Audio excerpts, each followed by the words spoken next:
Baik. Halo, perkenalkan saya Desanti Aryani Aritonang dengan NIM 2021 1151 005. Saya adalah mahasiswi dari Indonesia Banking School, program studi manajemen. Yang saya hormati Ibu Meta sebagai dosen pada mata kuliah pengantar manajemen, dan yang saya sayangi teman-teman semua. Pada kesempatan ini, saya akan menyampaikan hasil dari tugas individu saya, yaitu mencari perbedaan organisasi A dan B terkait penerapan kultur di organisasi tersebut. Baik, langsung aja. Kultur organisasi budaya perusahaan. Budaya perusahaan atau organisasi kultur adalah nilai bersama, prinsip, tradisi, dan cara melakukan hal-hal yang mempengaruhi cara anggota organisasi bertindak dan yang membedakan suatu organisasi dari organisasi-organisasi lainnya. Ada juga yang mengatakan budaya organisasi mencakup harapan, pengalaman, filosofi organisasi, serta nilai-nilai yang memandu perilaku anggota dan diekspresikan dalam citra diri anggota, cara kerja batin, interaksi dengan dunia luar, dan harapan masa depan. Pada organisasi A dan B ini, mengilustrasikan bagaimana dimensi budaya dapat menciptakan budaya yang sangat berbeda. Bagi organisasi A maupun organisasi B adalah perusahaan manufaktur, tetapi masing-masing perusahaan menekankan dimensi berbeda yang telah membentuk budaya organisasi. Setiap organisasi atau perusahaan pasti memiliki sistem atau ciri khas masing-masing yang disebut budaya organisasi. Budaya organisasi tentu berbeda dengan budaya suatu wilayah atau negara yang berkaitan dengan adat istiadat. Ciri khas sebuah organisasi ini bisa dikatakan sebagai budaya organisasi. Nah, pada kesempatan ini saya akan menyampaikan sedikit perbedaan dari dua organisasi berikut ini yang berkaitan dengan penerapan kultur organization.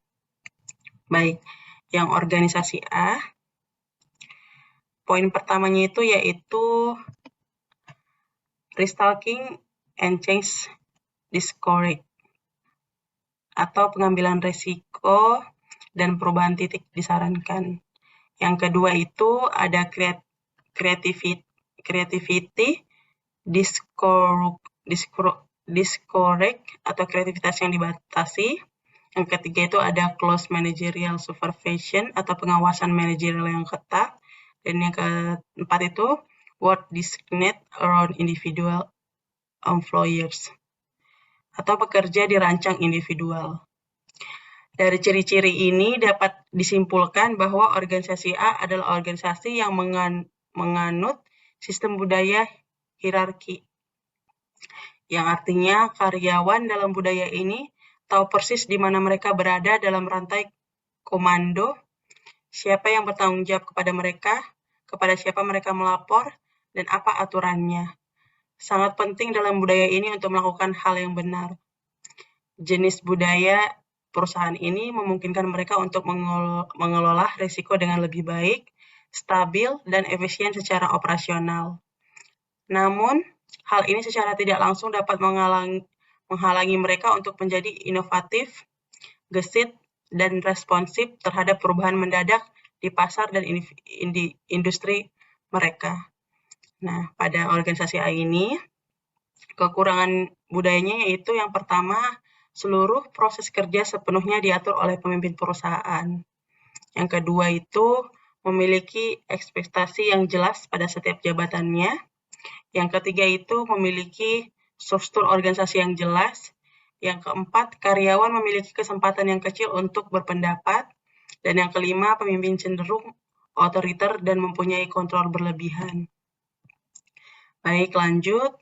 Untuk organisasi B, yang pertama itu ada restalking and change reward atau pengambilan risiko dan perubahan dihargai.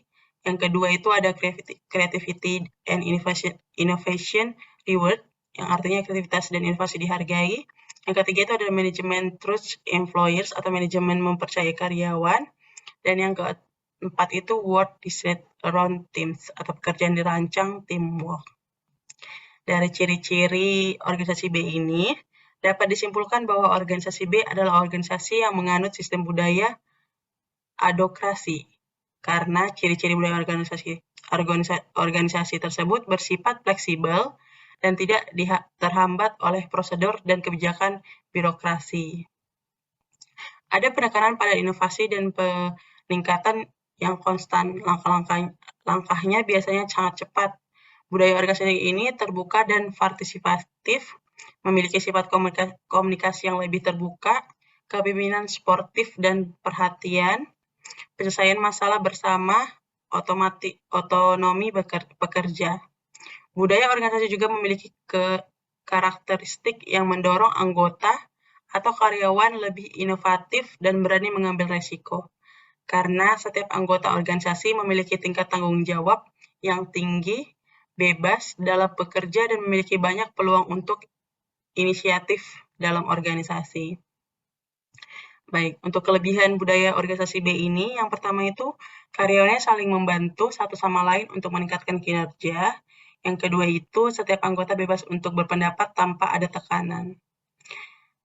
Dan pada budaya organisasi B ini ada juga kekurangannya. Yang pertama itu anggotanya lebih banyak menghabiskan waktu untuk berdiskusi daripada bekerja. Yang kedua itu tidak nyaman untuk mengutarakan pendapatnya. Dan yang ketiga itu tidak memiliki solusi yang variatif untuk penyelesaian masalahnya. Baik, sekian dari penjelasan dari saya mengenai perbedaan dari organisasi A dan B terkait penerapan kultur di organisasi tersebut. Kurang lebihnya saya ucapkan banyak terima kasih.